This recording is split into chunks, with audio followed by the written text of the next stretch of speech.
सत साहेब जी, मेरे सभी भाइयों बहनों बेटा बेटी माता पिता को भक्तमती की सत साहेब। तो आज हम सुनेंगे संत रामपाल जी महाराज के सत्संग में गुरु जी हमें समझाते हैं कि कबीर परमात्मा ही समर्थ परमात्मा है। जब भी वो धरती पर आते हैं तो न जाने कितने मृतिक शरीरों को जीवित करते हैं, कितने लोगों को सुख देते हैं।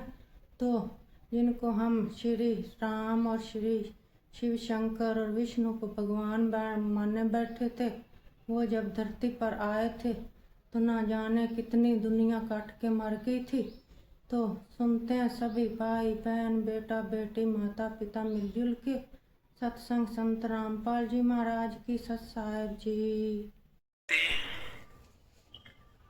श्रीमद् भगवद गीता अध्याय नंबर 15 के श्लोक नंबर 1 से 4 में पता है उल्टा लटका हुआ संसार रूपी वर्ग से इसके ऊपर को जड़ है, वो तो मूल मालिक समझो, तीनों गुण रूपी शाखा है। 16 और 17 श्लोक में 15वें अध्याय में 3 पुरुष बताए, सर पुरुष और अक्षर पुरुष। सर पुरुष और अक्षर पुरुष ये दोनों नासवान, इनके अंतर्गत जितने प्राणी वो भी नासवान, जीवात्मा किसी की नहीं मरती, वो तो अंडरस्टूड है। 17वें श्लोक में कहा कि उत्तम पुरुष है तो अन्य परमात्मा उदाहरते। उत्तम पुरुष श्रेष्ठ परमात्मा तो अन्य ही है। वो कौन है? 8वें अध्याय के 1 श्लोक में अर्जुन ने पूछा परमात्मा आपने 7वें अध्याय के 29वें श्लोक में गीता जी में कहा, वो तत्परम को जानकर सारे जातियों से परिचित व्यक्ति सब कर्मों को समझ कर केवल जरा और मरण से छूटने का प्रयत्न करता है। यहाँ की किसी वस्तु की इच्छा नहीं रहती उसकी। तो किम तत्परम, वो तत्परम क्या है? 8वें अध्याय के प्रथम मंत्र का उत्तर उसने 3रे श्लोक में दिया। 8वें अध्याय के कि परम अक्षर ब्रह्म है, वो गीता ज्ञान दाता से अन्य है। परम माने श्रेष्ठ, सबसे श्रेष्ठ।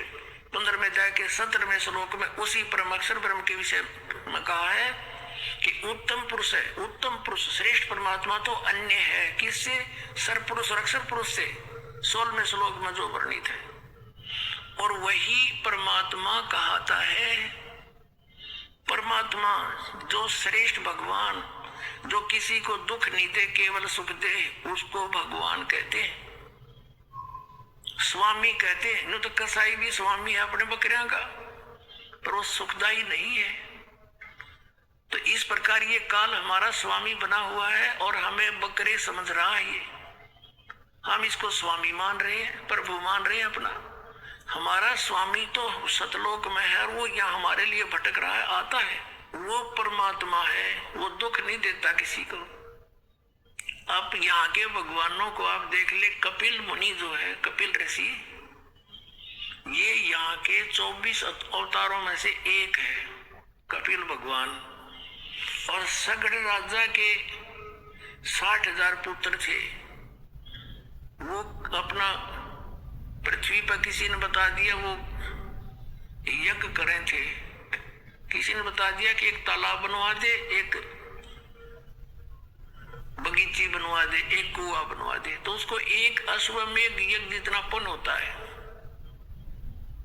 तो उनका ऐसी शरण उठी, 60,000 थे, लाग गए सारी पृथ्वी में खड़े खोदन। पृथ्वी गई विष्णु भगवान के पास और उससे कहा कि भगवान मैं तो जिला वतन कर दी, और किसने कर दी कि 60,000 सगड़ के पुत्र हैं, सारी खोज करी उन्नत में। तो विष्णु भगवान बोला जाओ मैं करता हूँ व्यवस्था इसकी। वो वापस आ गई। एक देवी है, प्रत्येक ग्रह के, प्रत्येक पृथ्वी की, सब समुद्र के अलग अलग इन्होंने देवता डिस्ट्रीब्यूट कर रखे हैं। तो पृथ्वी देवी वहां गई। उधर से एक विष्णु ने क्या किया कि इंद्र को कहा कि तेरी गद्दी खतरे में है और 60,000 सगड़ के पुत्र हैं, वो ऐसे ऐसे यज्ञ कर रहे हैं।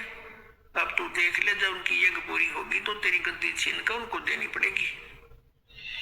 अब वो क्या करते थे, उन्होंने घोड़ा रखा हुआ था। उस घोड़े के गले में पंपलेट टांग रखा था कि हमारे मार्ग में जो बाधा करे युद्ध के लिए तैयार हो जाए, हमने को रोक कर नहीं। अब वो श्याम ने सारा दिन खोज पाड़ के थक कर सो के घोड़ा बंध गया था। अब इंद्र ने भेजे अपने दूत वो घोड़े को खोल के और कपिल मुनि की जांग का बांधा। वो तपस्या करे था, काफी वर्षों से बैठा था और उसकी आंखों की पलक भी जमीन पर टिकी हुई थी। अब वो ध्यान मग्न था, उसकी जांग का घोड़ा बांधा है। अब उस घोड़े की तलाश करीब है, किसी ने पकड़ लिया। सुबह उठे जब वो सारा लापड़दा चल पड़ा, घोड़े की पेड़ देखता देखता ऋषि का बांध रखा जांग का, क्योंकि बिना खाए पिए शरीर सूख के जैसे इस वट वृक्ष की पीपल की जड़ दिखा कर माटी तो बाहर नारी नारी नु ऐसे वो टांग हो रही थी, उनमें रस्सा बांधा। अब इन्होंने जाकर क्या देख किया कि उसके आंखों में भाले ला दिए, नु भाले नोकीली, वो भाले एरो नो सोच के कि और हमारे घोड़े ने बांधे बैठा देख, उसके बाले चबो दिए दोनों तरफ से। कहा उठो पाखंडी, खड़ा हो, युद्ध कर हमारे साथ। अब उसका ऋषि का हुआ दर्द, कसुताओं ने क्यों हमने जोर तुम्हारे गत दे ही, और वो एकदम क्रोध हुआ, उसने ऐसे वो उठा दी पलक, वो चाटम बम बना बैठा था, न्यों कर दी। वो सारे 60,000 के 60,000 जल के अग्निबाण छूटे उसकी आंखों थे। 60,000 मार डाले उस कपिल मुनि ने, उनके भगवान ने। और कपिल भगवान के इसने श्री कृष्ण जी का इतिहास देख ले, कितने मारे। श्री राम का इतिहास देख ले, और इस परमात्मा का इतिहास देख लो, जो कीड़ी बीमारी होता है, कितना जुल्म ढाए परमात्मा के, कभी किसी को बद्दुआ नहीं दी मालिक ने, क्योंकि किसका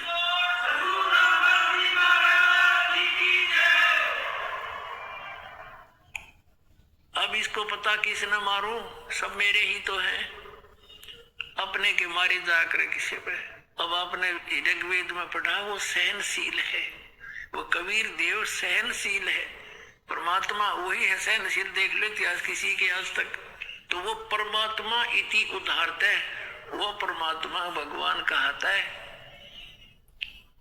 तो ये हमारे परमात्मा है, हमारे भगवान है, हमारे लिए भटक रहे हैं। ये सुख सुख देते हैं, दुख नहीं देते। सतलोक में जब चले जाएंगे वहां दुख नाम की वस्तु नहीं है।